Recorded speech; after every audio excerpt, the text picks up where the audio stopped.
Well, good morning everyone. My name's Mike Wilson. I'm the CEO of JDRF Australia, and it's my absolute pleasure to welcome you here to the JDRF Australia Type 1 Diabetes Clinical Research Network Symposium.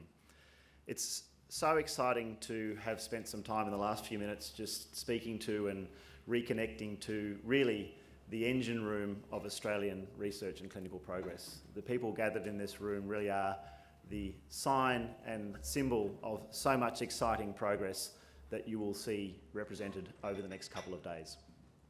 Before we start, I'd like to acknowledge the traditional custodians of this land, the Gadigal people of the Eora Nation, and pay our respects to elders past and present, and extend that respect to any Aboriginal and Torres Strait Islander peoples who may be joining us in the room. So over the next couple of days, you are going to take a journey over more than a decade of incredible impact across prevention, across treatment, across cures for type 1 diabetes, and across nearly 12 years of investment supported by a range of organisations I'll speak to in just a minute. We'll hear from many of the projects that have been created and curated under the Clinical Research Network. We'll hear the insights and impacts of more than 10 years of investment. We'll also talk about the progress and potential for the future, because this is not the end of the CRN.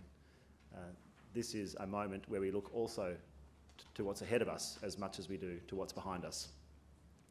And in looking in those both directions, we are joined by some incredible individuals I'd like to specifically call out. Firstly, we have the Chief Scientific Officer of JDRF International, part of JDRF's global and connected approach to managing all of our type 1 diabetes research, Dr. Sanjoy Dutta. We have Dr. Gina Adjestratidou, Gina from the Helmsley Charitable Trust, the largest private funder of type 1 diabetes in the world, and a massive investor in the Clinical Research Network now for nearly a decade, and in projects outside the Clinical Research Network with JDRF around the world. So thank you, Gina and Helmsley. Dr. Marsha Somi, from the Medical Research Future Fund, who is the current funder of the Clinical Research Network, and I can talk to the efforts and energies of Marsha and her team, not just in relation to this project, but into many other areas of interest to type 1 diabetes research, for which we're greatly appreciative. And Dr. Liz Vischer from the Australian Research Council, who have been a funder of the early and middle stages of the Clinical Research Network that's helped us get to where we are right now. We also have a number of JDRF representatives. Jonathan Salmon, who's the chair of our research committee and a director of ours, is here, and Professor Fabienne Mackay, who is on the board of JDRF and one of our research committee members. That shows the quality of the oversight we have in JDRF for efforts like this. Dr. Dorota Pawlak, who I'll introduce shortly, who's the director of the Clinical Research Network and our chief scientific officer, and who's been on the journey with JDRF since before the establishment of the Clinical Research Network. We also have Christine Garberg, who I saw. Christine is chair of our lay review committee and has been a passionate part of the JDRF community for many years of this journey. We also have the pleasure to welcome a number of international guests, all of whom you will hear from in the next couple of days. Professor Marion Ruiz, who's here, Professor Colin Diane, and Dr. Lenny Ramos, who is here internationally, but also as a representative of the kind sponsors of this event, Sanofi. But then I look to the rest of the room and extend a sincere welcome to all of you as well. Those who have not been named are equally as important to the hopes and urgent passion that we as JDRF share for progress in this field. And you hold in your hands and in your careers the ability to deliver on that passion. So whether you've been established in this field for many, many years, as Phil and I were talking about, or you're new to this field and are establishing yourself, please remain committed to the vision that we all share, which is a world without type 1 diabetes, that will be delivered by science, but driven by passion. If you bring the former, we'll bring the latter. There's also a number of representatives from our partners here, Sof from ADS, I think Glenn Noonan from Diabetes Australia Victoria is here as well, Graham Ogle from Life for a Child, and many, many other leaders of research. We make you all welcome today, and hopefully for those of you that can stay tomorrow.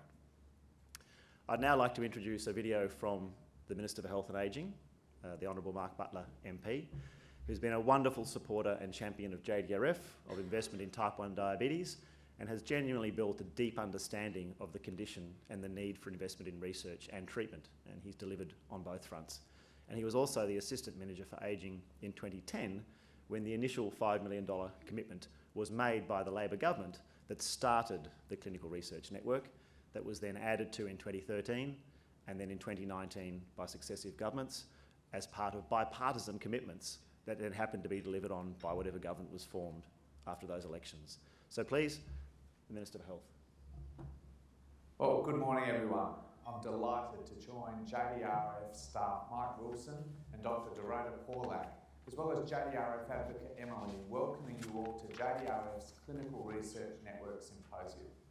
This is an opportunity to reflect on 10 years of progress in type 1 diabetes research and to plan for an exciting future. I'd like to firstly acknowledge the traditional owners of the land on which the conference is being held, the Gadigal people. And I'm recording this message on the land of the Ngunnawal and Ngambri people in Canberra. And I pay my respects to their elders past, present and emerging. I know the room is filled with incredible researchers and clinicians, both from Australia and internationally. And I thank you for your determination to find treatments and therapies and working towards an eventual cure for people living with type 1 diabetes. Labor has a proud record of supporting Australians living with diabetes, extending back to Kevin Rudd's establishment of the insulin pump program way back in 2008. And it's terrific to see where the Type 1 Diabetes Clinical Research Network, the CRN, is right now. The CRN was established by Labor with a grant of $5 million back in 2010, making it possible for JDRF to start building the network. And since then, we've seen the establishment of a portfolio of globally unique and significant research projects covering substantial questions like the causes of type 1. We've seen work on technology that helped underpin government decision-making around the access to continuous glucose monitoring.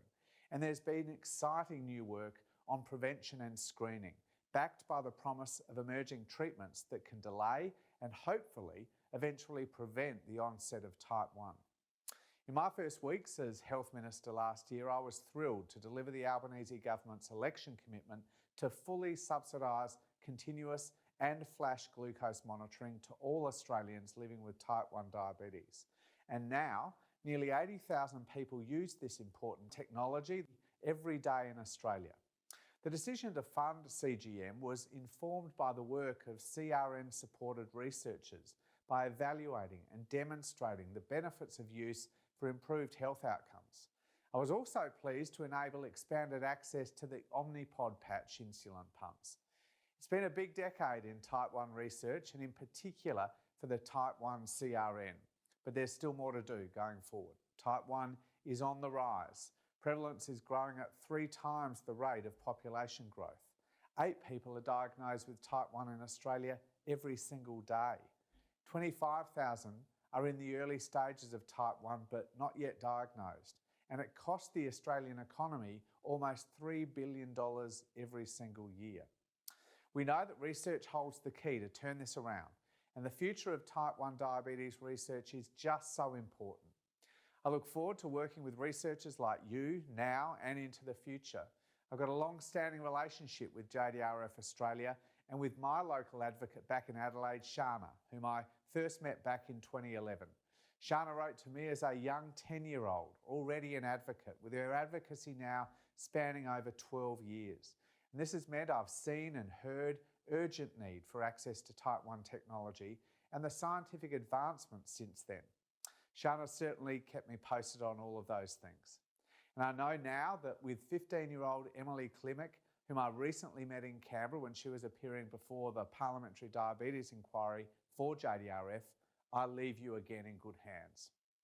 I want to again acknowledge the researchers here today and the wonderful work that you do. I'm just so pleased to open this important symposium. And I encourage you all to keep working to turn type 1 into type none.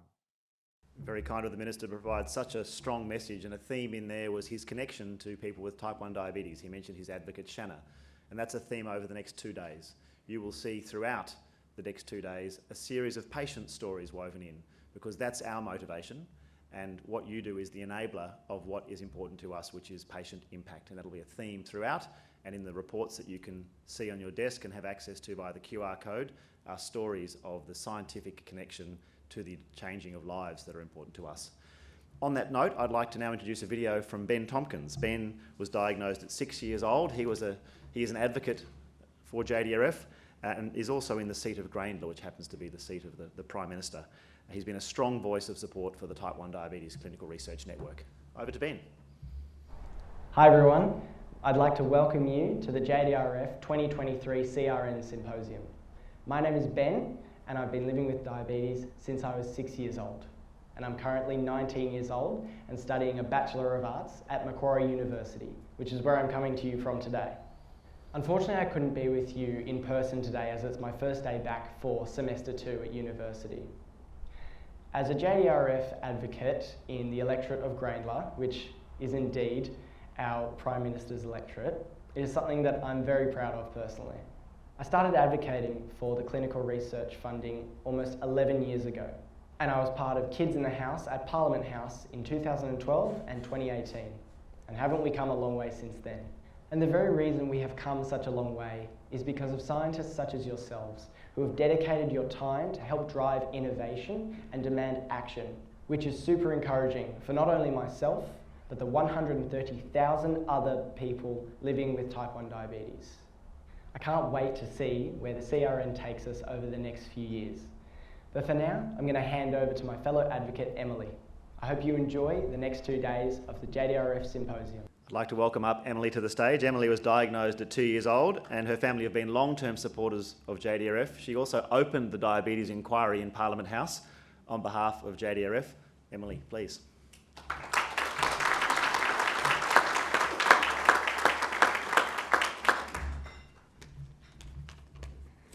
Well, thank you, Minister Butler and Ben, of course. Thank you everyone for being here today. Hello, my name is Emily and I am a JDRF advocate in the electorate of Lindsay. I was diagnosed with type 1 diabetes when I was 2 years old and I am now 15, which means I've lived with type 1 pretty much my entire life. I too, much like my fellow advocate Ben, want to welcome everyone here today, and seeing a room full of promising researchers dedicated to type 1 is really inspiring for me and our wider type 1 community. I'd like to talk to you today about how clinical research has completely changed my life. It has also given me a reason to have confidence that I can live a long and healthy life. If we didn't have clinical research, I wouldn't have the opportunity to be here today, and I also wouldn't have the opportunity to wear the insulin pump and CGM that I do. I wouldn't even have the opportunity to have insulin, which keeps me alive. My family and I feel clinical research holds the key to not only one day finding a cure for type 1, but it will also help prevent its onset.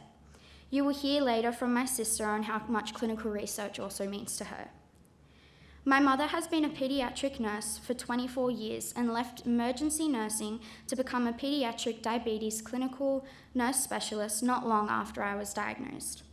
My mum has been a clinical research trial coordinator for several of JDRF's funded diabetes technology trials, and these trials have helped make the technology I am wearing today become a part of everyday life for many with type 1. My mum has also helped me realise how vital clinical research is, and that it is why I am here today. Advocates in diabetes technology has been life-changing. I still remember my first little pink pump, which I was absolutely obsessed with, but since I have started using CGM and automated insulin pump deliveries, I am finally able to spend less time focusing on my diabetes and more time focusing on my schoolwork, enjoying my sports, social life, and being a normal teenager. I have gone from an average C grade student to a mostly A grade student. I have been able to play in Division 1 for my netball teams, and I have had wider opportunities to go out with friends and family without having to stress about my diabetes. The clinical research you all do for the type 1 community has not only helped improve how I manage my diabetes, but will one day find a way to prevent T1D and in future generations. And I hope one day that we'll find a cure, and this excites me. The science and research gives me hope that there will be a day when I can say I am completely needle and anxiety-free. For those here today, and on behalf of the incredible advocacy done to secure clinical research funding as part of the CRN, you are making a difference. Please continue to do the amazing work you do. I am one of many voices, and I'm honoured to be here with you all today. And we are on the brink of discoveries, and I'm really excited about what's next. Thank you from my family, my mum, my dad, my sister Amy, and thank you on behalf of all the families and people living with type 1 across Australia. Research will in fact hold the key, and I know firsthand the impact of clinical research. And so my own heartfelt thanks to you all, the hard work you do to give us hope and the breakthroughs we deserve.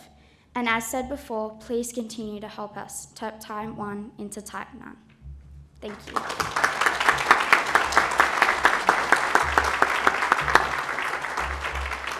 Emily, you astound us and inspire us yet again. We now get a chance to hear a bit more about the Clinical Research Network in action, and I'd like to invite Dr. Dorota Pawlak to the stage. She's the Director of our Clinical Research Network and our Chief Scientific Officer for JDRF Australia, and was also behind the initial concept of the CRN in the late first part of the decade in 2000s that had led to the proposal that was able to initiate and now has delivered 12 years of growth and progress. Dr. Pawlak.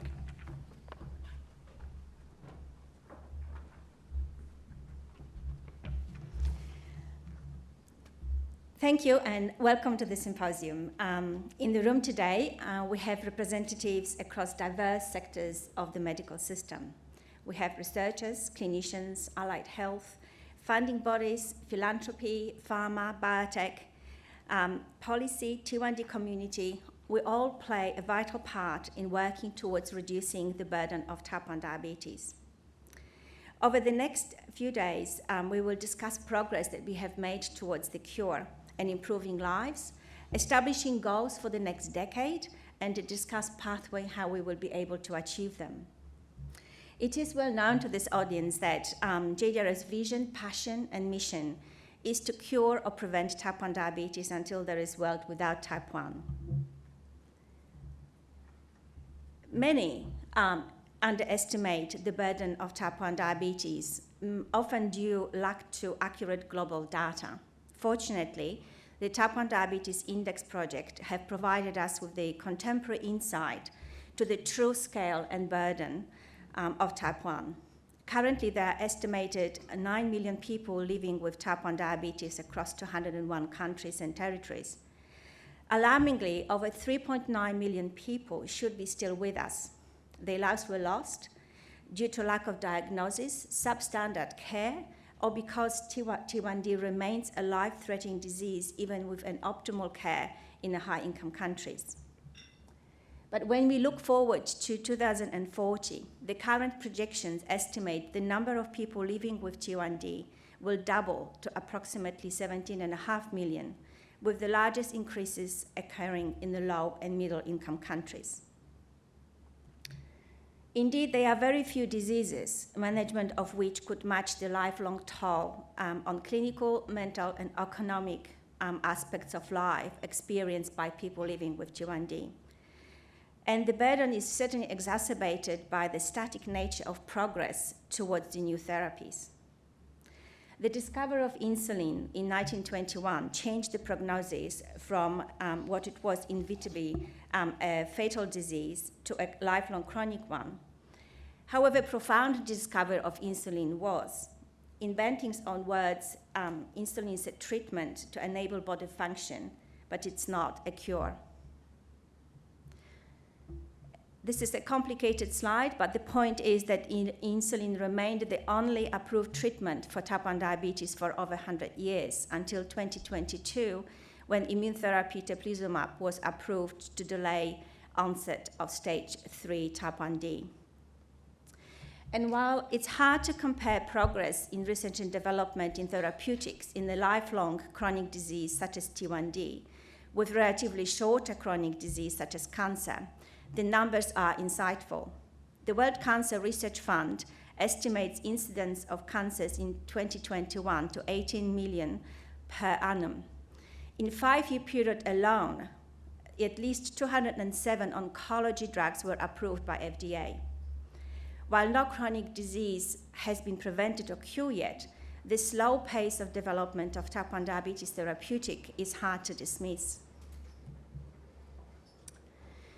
We know that individuals and families with a high burden of T1D express growing anxiety due to lack of tangible outcomes, being promised a cure after a series of breakthroughs. And many patient-focused organizations and groups are urging for action. However, the underlying roadblocks towards the progress are complex and challenging. I encourage you to watch at some stage a documentary which is called The Human Trial, which depicts a very moving, intimate journey of a person with type 1 diabetes who decides to participate in experimental stem cell treatment to replace beta cells. The film illustrates also the setbacks which are inherent to scientific discovery, but also the commitment and passion of the researchers who are involved in that project. Indeed, the many breakthroughs achieved in the 100 years illustrate that progress towards understanding etiology of T1D is only matched by the growing awareness of its complexity. Luckily, the leading minds of type 1 diabetes research are remarkably willing to challenge established paradigms in their search as to why translational research is stalling. There are a couple of examples here of scientific debates that in the last decade were raging through different scientific journals. Authors of one publication controversially brought up the streetlight effect concept, which is illustrated here by this cartoon. And the person depicted in the cartoon is searching for the lost coin under the lamp where the light is, not where the coin was actually lost in the dark. It is implied in the article that traditional funding schemes show inherent bias towards more established lines of investigation at the expense of investment into novel research avenues. Thoughtful discussions also included the proposed over-reliance on animal models of type 1 diabetes, which potentially delayed in-depth understanding of human pathology. So the question is, what can we effectively do to accelerate translation of discovery research? One of the leading immunologists and type 1 diabetes researcher, Professor Gerard Niebaum, and his colleagues proposed a process that engaged multiple stakeholders coming together to identify key stumbling blocks towards progress and work on proposed solutions. One of the key roadblocks identified to translation was the challenge of attracting industry funding into diseases which were seen by the industry partners as too difficult. It was due to perception that investment into R&D had limited market value and it was too risky, with many initial targets failing to show effectiveness in early stages of clinical testing, which really turned T1D into this uncomfortable status of orphan disease from commercial perspective. To address this challenge, a novel approach towards funding was developed, and importantly, it placed patient needs in the focus and engaged diverse stakeholders to catalyze T1D innovation, to reduce barriers to early development and new therapies. The coalition of partners made the advances possible, and the role of patient-centric foundations was essential to align synergies between the partners and broker partnerships. This goal-driven approach was also embedded in the fundamental philosophy of the large-scale programs such as NPOD, which was established specifically to understand biology of human islets in type 1 diabetes. GPAD, which is a multi-country platform in European Union established to accelerate the goal of primary prevention of type 1 diabetes. There are also large clinical networks that are specifically designed to develop therapies for type 1. There is also a foundation of public and private partnership in NODIA, which is established in the EU for the purpose to engaging private sector early in the planning of T1D clinical trials and to secure the investment and commitment. And finally, JDRF International has spearheaded the establishment of T1D Fund with the long-term goal of changing the risk profile of investment into T1D area. And the fund is operating as a mission-driven venture philanthropy, formed partnerships with the industry, federal agencies, to share financial risk of therapeutic development, shorten the translation pipeline, and advance research. The impact a combination of these approaches cannot be denied, And the teplizumab approval was one of the examples of acceleration of this translational progress. So the international example of the strategic approach towards disease-focused funding stimulated the desire to innovate JDRF approach towards research in Australia. And the excellence of type 1 diabetes research was widely appreciated and recognized globally. But to move forward, we needed a systematic approach towards understanding strengths, gaps, and needs. So firstly, JDRF has commissioned a traditional impact analysis to assess the impact of Australian science on global type 1 diabetes research. You see in the first column on the left that national share of type 1 diabetes publication contributed relatively modest 3.7% of world output. However, further analysis at the time showed that when the citation and journal impact were considered, the publications generated by Australian research community were of a very high quality and regarded well globally. In addition, in Australia and globally, JDRF-funded research had high impact to research supported by other funders. This independent report provided us with a high level of confidence in research excellence, achieved despite smaller research resources when compared to EU and US. It also highlighted that research focus must be sharpened by the need of priority setting. Therefore, when the CRN was set up with a strong understanding that it needed to build on previous strengths, value add to current initiatives, and use our influence to bridge the gaps in the system. We have conducted several workshops and consulted broadly. Our first meeting over 3 days in Melbourne included over 100 researchers, clinicians, and community representatives, and many of you in this room were there during that meeting. And there were very powerful moments during this time. For many basic researchers, meeting a family of T1D for the first time was powerful. For me, seeing the strength, quality, and potential of Australian research was inspirational. When we then dived in a little bit more in understanding of critical research gaps in research infrastructure, the funding value, of course, comes up, but also where the funding was necessary in infrastructure and translation of research. And when we dived a little bit deeper, we have also shown that while a majority of Australian institutions conducted discovery and clinical studies, 42 had a process how those two are connected within the institution, but only 16% actually could make this connection and show that it was working. So the consensus recommendations were clear to invest in innovation and translation, while building on current strengths, consolidate and build bridges between disconnected components of translational pipeline. And throughout the years, we regularly adapted the strategic direction through consultations to drive contemporary approach.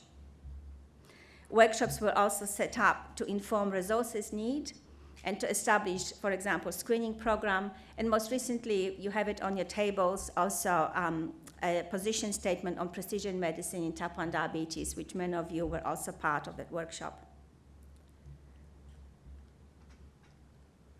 So echoing the international best practice, when the goal of CRN was established, it was really putting the individuals living with type 1 diabetes in the middle. So our goal is to change lives of people living with T1D. The goal remains the same, as is the focus on the talent, translation, and trials. And this lens drives our strategy and ultimately pivots selection of programs across preclinical and clinical research towards policy. The more granular level of the 1 to 6 numbers, it does change depending on the opportunities and the focus. For example, the progress in clinical research highlights the greater need for policy development to drive change in people's lives. And the strong growth of investment in genomics infrastructure in Australia prompted the development of position statement in precision medicine T1D, and we currently have an open call for the applications to build capacity in that area. So while the CRN to date funded over 70 projects which were competitively selected through global review process, and they are listed in our impact analysis, the dark blue document that is on your table, the backbone of the network are the key flagship programs designed to connect research across R&D stages. The continued support is provided to Type 1 Screen, which offers autoantibodies testing services for people across all ages with family history of diabetes. The pilot in general population screen set up to assess feasibility and costing of screening for T1D in Australian system uses validated risk scores and autoantibody testing. CRN made possible to continue funding of India, which is the first in the world cohort set up to understand triggers of autoimmunity from as early as during the pregnancy. With the 3 initiatives identifying individuals across different stages of type 1 diabetes, it was critical to establish infrastructure to support access to clinical trials. And ATIC, this is the Immune Therapies Collaborative, was established to provide secure funding to form that. It was also a platform to offer opportunity to progress early clinical trials of Australian researchers. The Talent Program is an umbrella for a diverse approaches to support early to mid-career researchers. It includes fellowships, opportunities for funding for ideas with minimal pilot data, or protected from competitive approaches from more established researchers. The Talent Program also interacts with the Translational Program, which offers funding and opportunity for discover ideas in translational commercial skills. And we just partnered with a very highly respected innovation incubator, Cicala Innovation, who will deliver training, biotechnology connection, as well as individualized mentoring. The CRN also acts synergistically with other JDRF portfolios and opportunities across JDRF affiliates, the T1D Fund, and also with the Center of Excellence, which was in implementation science, which to deliver personalized care, which was supported by philanthropic funding. This vibrant ecosystem places Australia in a very strong position to deepen and grow national and international partnerships. We can also say that the tangible benefits to patients are already seen. Part of the Global Artificial Pancreas Program, clinical trials in technology, helped to build national skill set in technology, and the CGM evaluation program provided needed information to demonstrate clinical and economic benefit. Paid support for the whole diabetes support through Diabetes Alliance led to access to CGM, and we acknowledge and help and assistance and working together with other diabetes organizations. While India study is very important from the scientific development, it also, individuals who are diagnosed in the early stage of diabetes are already provided with a specialized care which is different that they would have normally received. So it's already preventing DKA. We're already changing the clinical care setting.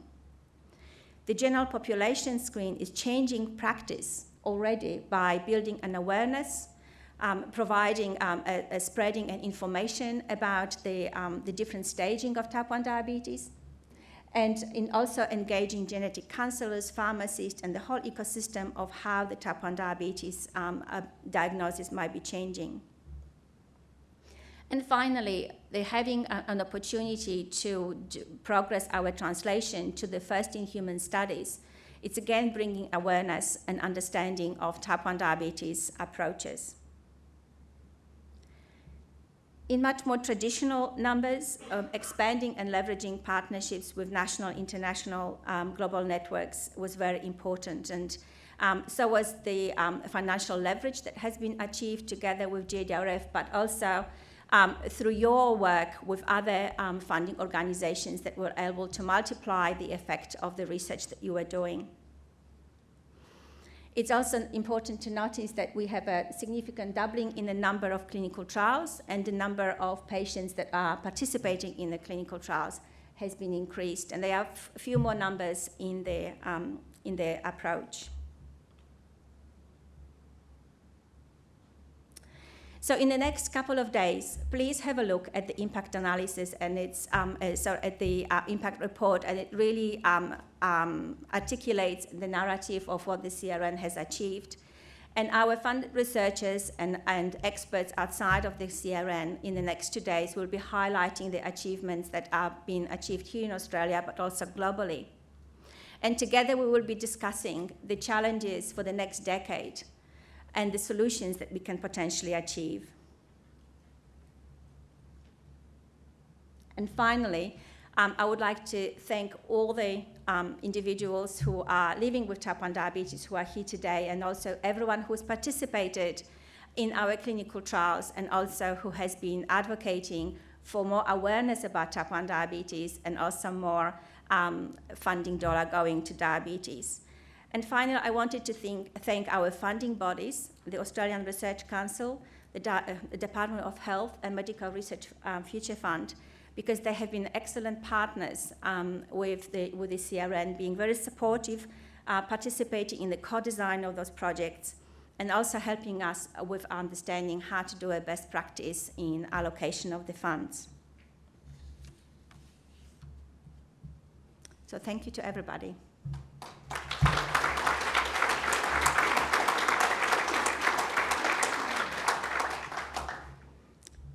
I will switch now to a little bit of a housekeeping and emceeing. Unfortunately, we have a notification from Professor Mark Atkinson that he has been not well, so he is not going to be able to come in person to the symposium. We wish him recovery and better health. Professor Mark Atkinson is an eminent American Diabetes Association scholar, and have been instrumental, I think, in driving diabetes research for very many years. Established the NPOT initiative, and also has been recently awarded the prestigious award of Harold Rifkin Award for his distinguished service in the causes of diabetes, and the co-founder of Insulin for Life program. So he is extremely passionate about type 1 diabetes, as well as being a leader in the diabetes field. Although he couldn't be here, he did record a wish for everyone being in here, and his NPOT presentation on the day 2 also has been recorded, so we will have the ability to see his progress of work. So I'll just ask now to play his few minutes of well-wishing to all the participants. Hi, I'm Mark Atkinson. I direct the Diabetes Institute at the University of Florida. I'm honored to have received an invitation to attend your meeting. However, due to an ongoing medical situation, I was unable to attend at the last minute and send regrets. At the same time, I would like to share a perspective of what I've seen regarding diabetes research and care in Australia over many years.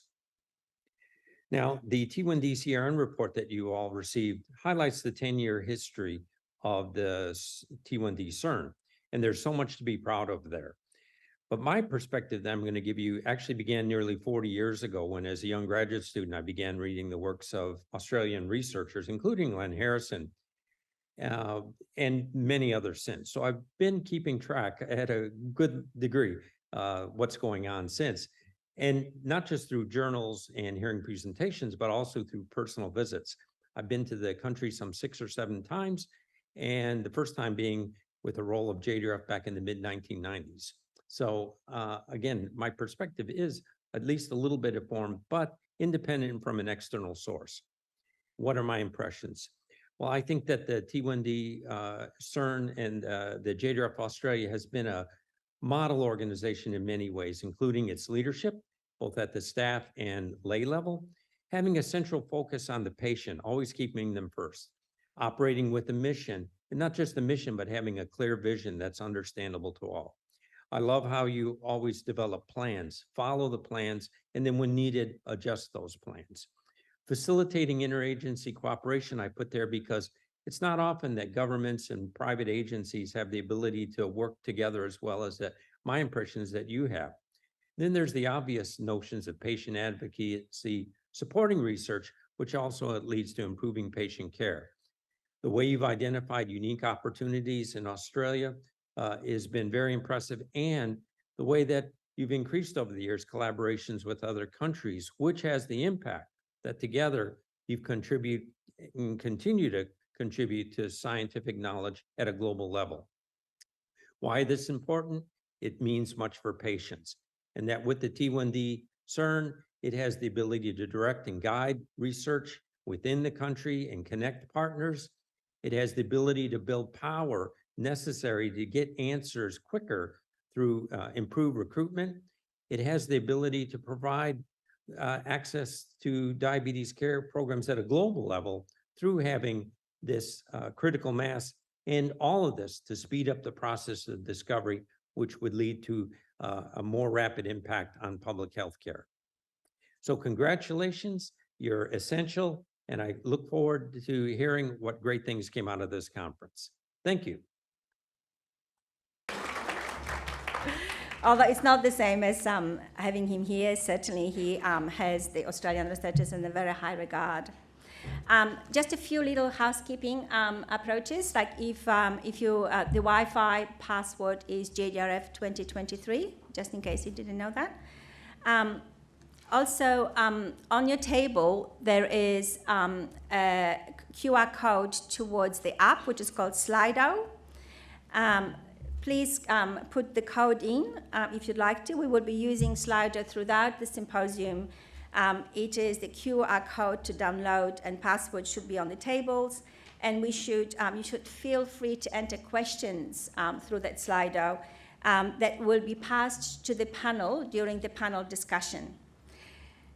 We will try to do that in the early stages of the symposium. So each in the session usually has a keynote speakers and then a shorter presentation. So as long as you enter your question before the short presentations finish, we will be able to pass it to the panel for the discussion. If I could ask the speakers, there is a designated table. If you'd like to have it for each of the sessions before time, it would help us to coordinate it. If you have any questions, the team at the back, Lou and Sam, will be able to help you with any of the problems or assist you. And throughout the symposium, if you will hear valuable members of T1D community voices, just as you heard from Emily and from Ben. And they are contributing to this meeting by sharing the aspect of their lives, experience, and their thoughts and ideas also are presented at the expert panel. So each expert panel in the sessions, we always have a community voice or a couple of people who are part of the community. And it will help us to really have a very meaningful approaches and solutions that are shared.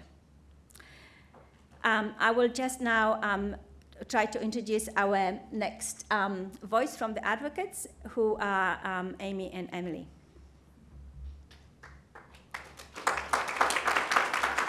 Hi, I'm Amy, and this is my sister Emily, and we are JDRF advocates in the seat of Lindsay.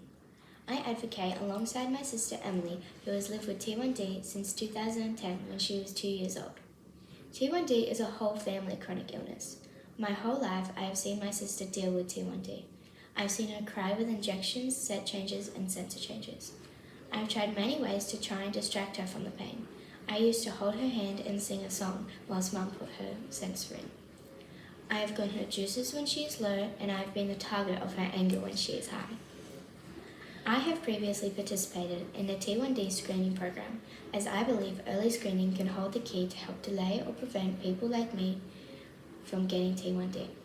But I also believe that general population screening is crucial, as we know 90% of individuals who develop T1D aren't like me and don't have a first-degree relative with T1D. My hopes and dreams are that one day we'll not only be able to prevent T1D, but also find a cure for my sister and everyone living with T1D. To all those who support JDRF, Thank you, and please never give up on helping us turn type 1 into type none.